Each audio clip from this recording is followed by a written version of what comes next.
আমার আমার নিজের দুইটা অ্যাকাউন্ট আছে।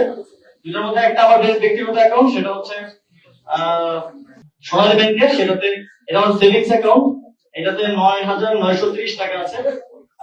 আর আরেকটা হচ্ছে আমার স্যালারি অ্যাকাউন্ট, যেটা আমার গভর্নমেন্টে থাকা অবস্থায় স্যালারি সহ গভর্নমেন্টের আরো যেই টিএডিএ সহ যেই লেনদেন, সেটা এই অ্যাকাউন্টের মাধ্যমেই হতো।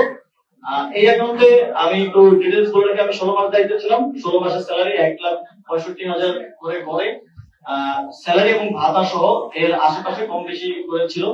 এবং আমি 5টি বিদেশ সফরে গিয়েছিলাম। বিদেশ সফরের যে টিএডিএ বিল সরকারের পক্ষ থেকে দেয়, আপনারা জানেন, সেটাও এই অ্যাকাউন্টে এসেছে। সেটা গড়ে 4-5 লাখ 6-7 লাখ টাকা করে হবে 5টি বিদেশ সফরের।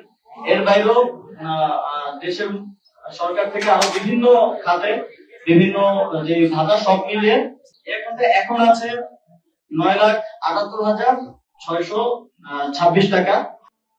এবং এই অ্যাকাউন্টে মোট ট্রানজাকশন, মোট ক্রেডিট হয়েছে আমার স্যালারি ট্যালারি সবকিছু মিলিয়ে, এবং সরকারের দায়িত্ব গ্রহণ করার আগেই 50,000 টাকার মতো ছিল। তারপর সব মিলিয়ে ক্রেডিট হয়েছে মোট